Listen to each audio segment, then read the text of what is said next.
Pero nang tanungin namin si Ramil kung siya nga ang nasa video, matipid ang sagot niya. Hindi makita.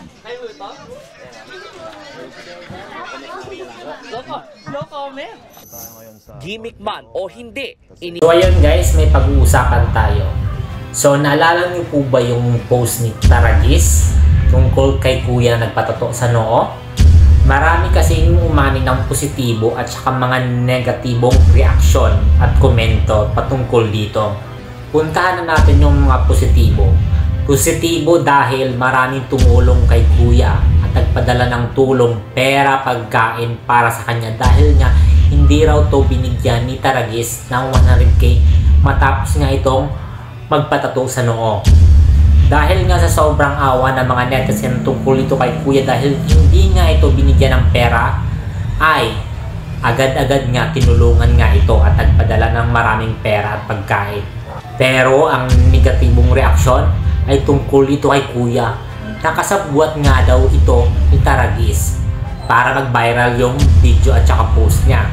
Isa nga ba itong marketing strategy ng dalawa para magkaroon ng tulong si kuya at the same time mag-viral ang video at saka post ni Taragis?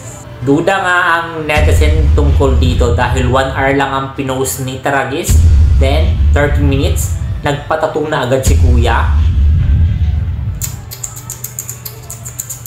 At huwag ka, magkakilala pala si kuya at si Taragis. At meron na pala tong video dati na sumali si kuya sa palaro ni Taragis. At take note, magkakilala daw sila.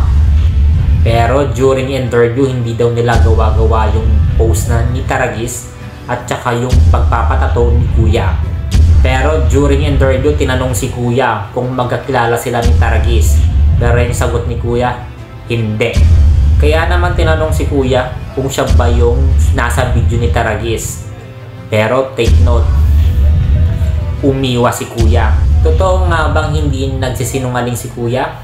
Or marketing strategy lang to ng dalawa? Kaya naman, panoorin na natin yung video. Walang halong gimmick.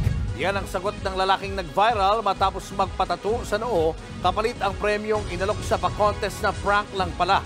Nagpabala naman dyan ang Department of Trade and Industry. Nasa frontline ng balitang yan, si Brian Basa. Wala pong scripted doon. Ayun po ay talagang nangyari talaga.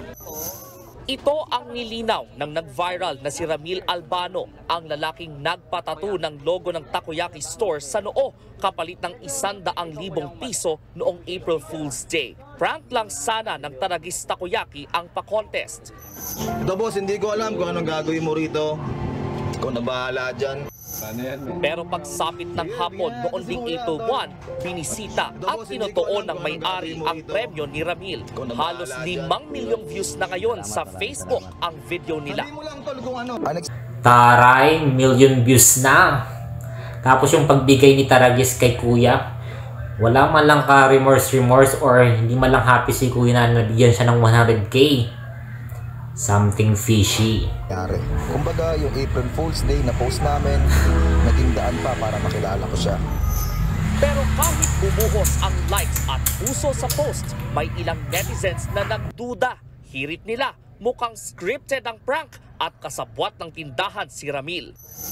Isa sa nakapansin daw sa gimmick nila ang netizen na si Chona May. Sabi niya, 3:36 ng hapon, pinost ng Taragis Takoyaki ang challenge. Pero pasado alas 4 ng hapon o halos kalahating oras lang, tapos na. Kung totoong scripted lang to, kawawa yung anak ni Ramil na special child dahil ginamit lang nila ito para sa content. Ang tattoo at nakapag-comment agad si Mang Ramil ng litrato niya. Parang something fishy, di ba? Kailangan nilang sumagot kasi marami silang followers, kailangan na malaman yung totoo. Depensa naman ni Mang Ramil, kaibigan niya lang ang nagtattoo sa kanya. Pinuntahan namin ang kalapit na bahay ng tattoo artist na ito, pero tumanggi na siyang humarap sa camera. Ayon naman sa... Taray, tumanggi na yung tattoo artist. Tikom din yung bibig. Isang professional tattoo artist, 3 hanggang 4 na oras dapat ang karaniwang tattoo session. 30 minutes kaya? pwede pero hindi qualified yung lalabas siguro. Yun po yung nagnana na after niya. True. 3 to 4 hours dapat yung pagtatato, hindi 30 minutes. Gets mo yun, Kuya Ramil?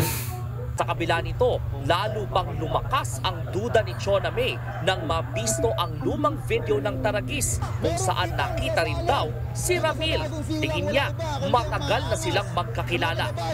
Raymond! Ramil Albano! Ramil Albano! Ang dami nating challenger dito mga chong! Pero nang tanungin namin si Ramil kung siya nga ang nasa video, matipid ang sagot niya. Hindi makita. No comment. Oo. Saan ka pupunta? Nahiya siya bigla eh. Yan tuloy. Kasali ka pala sa video eh. Uli ka, Balbon. Ewan ko sa inyo.